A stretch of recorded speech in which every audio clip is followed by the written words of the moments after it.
एक ठग अब हमारे बीच आ गया है। कल क्या बातें कह रहा था, कोई वीआईपी नहीं है, इनका इतिहास भी सभी को पता है। यही वो जयचंद है, अंकिता भंडारी के माता पिताजी से मिले, उनकी आंखों में अभी भी आंसू हैं। वो आज भी न्याय चाहते हैं, लोगों में भ्रम बना रहे और आप वीआईपी को बचाते रहे। इसलिए आपको नैतिकता के आधार पर इस्तीफा दे देना चाहिए और जिसने बुलडोजर चलाया, चाहे वो विधायक हो चाहे वो अन्य लोग हों, उनके खिलाफ कानूनी कार्रवाई हो। आपने देखा होगा मुख्यमंत्री किस तरह से इस पूरे मामले को भटकाने की अब कोशिश कर रहे हैं। आप कह रहे हैं, आपने पहले कहा कि मैं अंकिता भंडारी के माता पिता से मिलूंगा और उसके बाद ही आगे जांच के लिए कदम बढ़ाऊंगा। आप क्या करते हैं, आप डीएम को वहां भेजते हैं उनके घर पर, वहां से उनको यहाँ देहरादून लाया जाता है। उसके बाद आप अपना इवेंट करते हो, पूरा ये दिखाते हो कि हम आपके साथ खड़े हैं। हम ये कहना चाहते हैं, अंकिता भंडारी के माँ बाप तो 3 साल से सीबीआई जांच की मांग कर रहे हैं, आज से तो कह नहीं रही हो, और आपको उनको यहाँ बुलाने की आवश्यकता क्या थी? आप वहाँ डीएम ऑफिस में भी उनको बुलाकर एक ज्ञापन ले सकते थे, उसके माध्यम से आप सीबीआई जांच की संस्तुति कर सकते थे।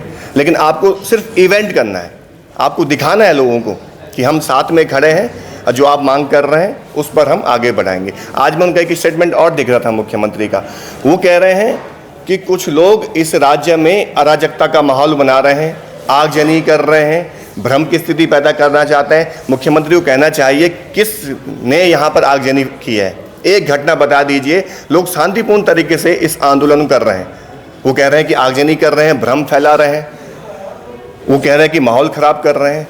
इस तरह की बातें कर कर मुख्यमंत्री उत्तराखंड की उस जनता का अपमान कर रहे हैं जो अंकिता को न्याय दिलाने के लिए सड़कों पर लगातार संघर्ष कर रहे हैं, लगातार लड़ रहे हैं।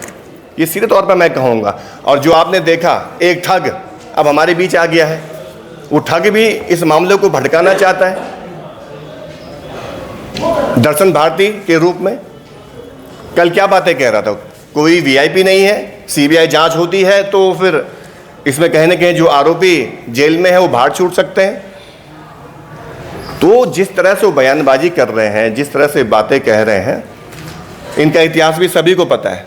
उत्तराखंड आंदोलन में इनका इतिहास क्या रहा और आज के समय में ये किस तरह से मामले को भटका रहे हैं, पूरी दुनिया देख रही है। और इन लोगों को, यही वो जयचंद है जो इस तरह के मामलों को, जांच को प्रभावित करने के लिए आगे आते हैं और सरकार के ढाल बन जाते हैं। इस तरह के लोग, इनका भी मुखौटा जनता के सामने अब आ गया है। एक और बात कहूँगा मैं, कुछ लोग क्या कह रहे हैं, अंकिता भंडारी के माँ बाप बिक गए हैं।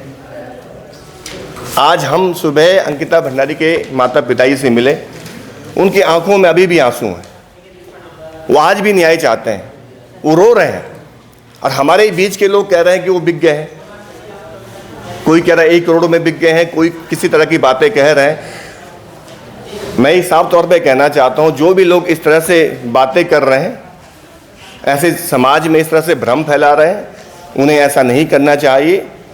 उनकी माताजी की आंखों के आंसुओं को आप देखिए, उनके दर्द को महसूस करिए।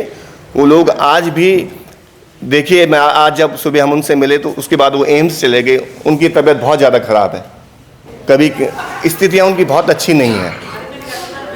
परिवार कैसे उनका आगे चलेगा, उनके पास रोजी रोटी का भी एक बड़ा संकट है। मुख्यमंत्री ने यहाँ तक कहा था कि हम उनके बेटे को नौकरी देंगे, तमाम तरह के वायदे किए गए, नर्सिंग कॉलेज वहाँ पर खुलवाएंगे उनके नाम पर, अंकिता भंडारी के नाम पर। आपने 3 साल पहले ये बात कही थी, मुख्यमंत्री ने एक भी वायदा पूरा नहीं किया। ना आपने उनके बेटे को नौकरी के लिए वायदा पूरा किया, ना आपने नर्सिंग कॉलेज वहाँ पर खोलने की आपने कोई शासनादेश जारी किया। तो हम आप पर कैसे भरोसा करें उत्तराखंड की जनता? अब आप सीबीआई जांच से भी लगातार बचते जा रहे हो, लगातार जनता का जो दबाव है उसको देखते हुए आप तमाम तरह से इस तरह से माहौल बना रहे हो ताकि लोगों में भ्रम बना रहे और आप वीआईपी को बचाते रहें। हम स्पष्ट तौर पर कहना चाहते हैं, मुख्यमंत्री जिस तरह से बातें कर रहे हैं उससे स्पष्ट यही संदेश जा रहा है कि वो अपनी पार्टी के जो वीआईपीज हैं उनको बचाना चाहते हैं, उनको वो संरक्षण दे रहे हैं। हमने उनसे साफ तौर पे कहा है, क्योंकि आपने सीबीआई जांच नहीं होने दी, इसलिए आपको नैतिकता के आधार पे इस्तीफा दे देना चाहिए। ये भी हमने उनसे बातें कही हैं। तो मैं अपनी बात को यहीं भी ख़त्म करूँगा। अंत में यही कहूँगा, एक ही बात कहूँगा कि हम लोग सिर्फ ये चाहते हैं, आप सीबीआई जांच कराओ, कोई अंतर्राष्ट्रीय एजेंसी को ले आओ जांच के लिए, आपके पास जो है आप करो, जो हमारी डिमांड है।